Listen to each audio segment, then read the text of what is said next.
1 minute ago, Saudi Crown Prince Mohammed bin Salman, known globally as MBS, has just exposed what he calls a betrayal buried in the heart of British politics. He claims to possess proof that Prime Minister Keir Starmer struck secret deals with European lobbyists, trading Britain's oil leverage and defence interests for political favour within the EU. Within minutes of the announcement, Westminster descended into chaos. Starmer's team locked down communications. Journalists were barred from briefings. Yet the world had already seen what MBS revealed. Screens across the UK lit up with images of leaked correspondence, emails allegedly connecting Starmer's energy advisors to powerful Brussels financiers. The footage was shown live during an unplanned press event in Riyadh. Cameras flashed as Mediet stood before a screen filled with British government seals. His voice was calm, but every word felt like a blade. Measured, deliberate, devastating. You cannot claim moral leadership while lying to your people, he declared. Britain deserves honesty. The world deserves truth. Within seconds, that clip dominated every feed from London to Washington. The British establishment froze. No one knew what was real, what was manipulated, or who had betrayed whom. Yet one thing was undeniable. Something inside Starmer's government had cracked. The streets of London buzzed with disbelief. The BBC scrambled to verify the claims, while Sky News reported unprecedented diplomatic shock. Opposition MPs demanded emergency hearings. Even Labour insiders whispered that the documents looked disturbingly authentic. And amid this chaos, silence fell over Number 10. Starmer appeared nowhere. For nearly 6 hours, the Prime Minister's official channels went dark. That silence spoke louder than words. Then came the leaks. An anonymous insider released fragments of emails allegedly written by a senior aide, confirming that discussions with EU lobbyists about energy adjustment mechanisms had taken place outside formal oversight. One message read, "Downing Street must keep the Saudis neutral until Q4. MBS cannot find out." The tone was panicked, hurried, written by someone who knew exposure would destroy everything. Within moments, the phrase MBS leak and the truth trended across British social media. Meanwhile, inside the Foreign Office, senior diplomats were in crisis mode. Reports suggested emergency calls between London, Brussels and Riyadh went unanswered. A confidential briefing described the situation as a total collapse of diplomatic trust. Saudi officials, furious at being misled, suspended trade consultations. Financial markets reacted instantly. Oil futures spiked, the pound fell, and investors demanded answers. It wasn't just about oil anymore. It was about integrity, sovereignty, and power. British Parliament was in uproar. Members of the opposition shouted for Starmer to resign. The Prime Minister's spokesperson tried to calm reporters, calling the Saudi allegations politically motivated misinformation. But the statement backfired. MBS responded within the hour, releasing another clip. If Britain calls truth misinformation, then Britain is no longer the nation I respected. The room fell silent. Commentators drew grim comparisons to the fall of past leaders. Moments when power eroded not because of defeat, but because of deception. Analysts reminded viewers that Starmer had built his image on law, order and moral clarity. Now that image was burning under the light of global scrutiny. In coffee shops and online forums, the question grew louder. Had the Prime Minister traded national sovereignty for influence abroad? Or was this a calculated strike from a foreign power seeking revenge for Britain's earlier criticism of Saudi reforms? Outside Buckingham Palace, protesters gathered by the hundreds, waving signs that read, "Not in our name," and "Who really runs Britain?" The air crackled with anger, suspicion and disbelief. Royal aides, caught off guard, reportedly briefed King Charles on potential risks to diplomatic stability. Even the Crown could sense it. The United Kingdom stood at the edge of something vast and uncertain. Every minute brought new revelations. News outlets scrambled to confirm a set of documents allegedly proving that Starmer's energy secretary had accepted an invitation to a private EU conference funded by an oil consortium. Footage surfaced of her arriving at Brussels airport under discreet escort.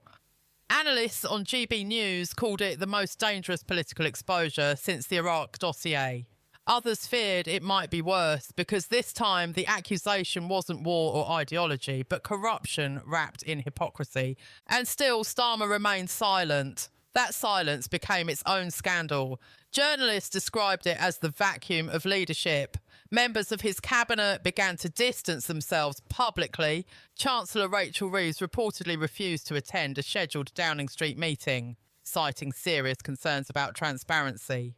Insiders whispered of resignations, crisis teams, and a growing sense that this could be the end of the Starmer government. By late afternoon, pressure mounted on the intelligence agencies to verify whether MBS's materials had been hacked or stolen from within the British system. The possibility of internal betrayal shook Whitehall to its core. Could someone inside Number 10 have leaked classified information to the Saudis? Or had MBS intercepted something the British never meant to see?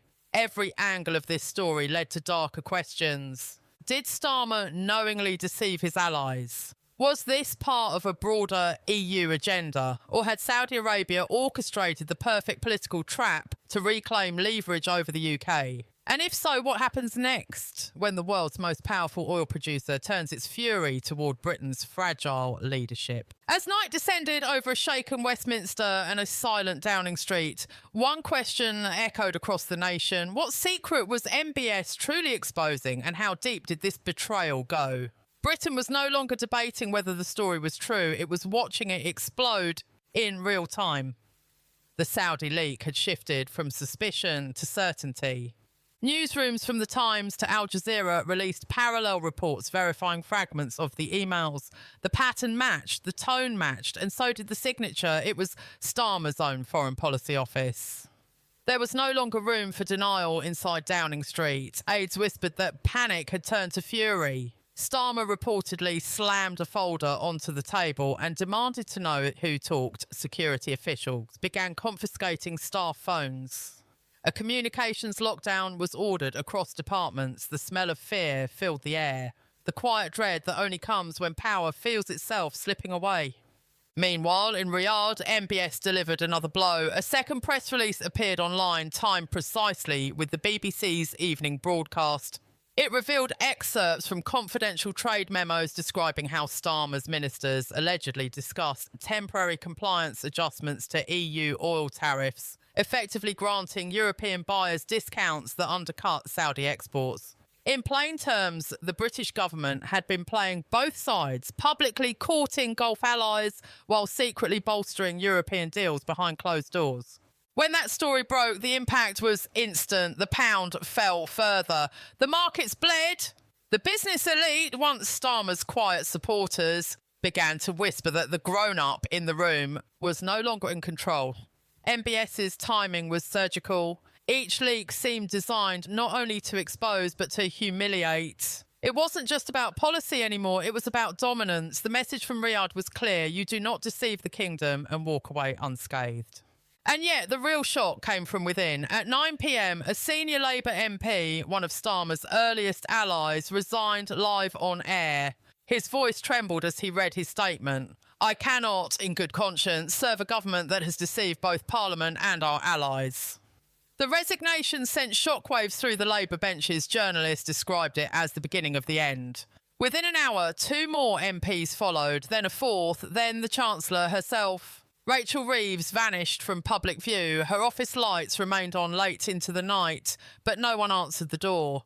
The next morning, London woke to a capital on edge. Newspapers screamed with headlines: Starmer's secret deals. The files: Saudi Arabia leaked. Talk radio hosts played MBS's speech on loop, dissecting every word like prophecy.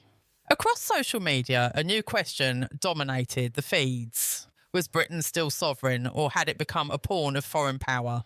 King Charles was briefed early that morning. Palace sources described his reaction as grave, measured, but deeply unsettled. The monarch had spent decades defending Britain's global dignity, and now before his eyes the government's credibility was disintegrating under the weight of its own secrecy. Courtiers debated whether the king should intervene or stay silent, but silence had already become the nation's curse. That afternoon, the Saudi embassy released one final warning, a 15-page dossier titled Truth and Trade.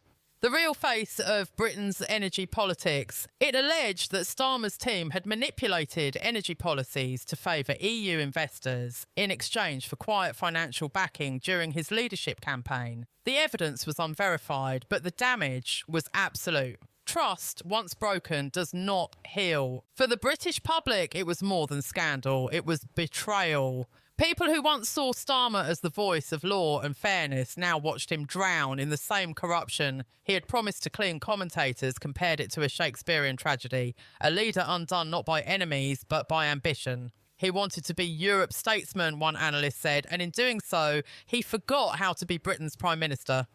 Within 24 hours, Parliament was on fire. Opposition leaders demanded an emergency vote of no confidence. Protesters filled Whitehall chanting "Resign and return Britain to the people." The scenes resembled a country in revolt. Police formed barriers. Journalists swarmed. Amidst the chaos, an anonymous email leaked to major outlets claiming to contain transcripts of Starmer's private call with EU trade commissioners. The voice on the recording, if genuine, said one line that would echo across history: "We'll manage the Saudis quietly. They don't need to know everything." That sentence shattered what little remained of his defence. The illusion of control vanished. World leaders began to distance themselves. Washington issued a neutral statement urging stability and transparency.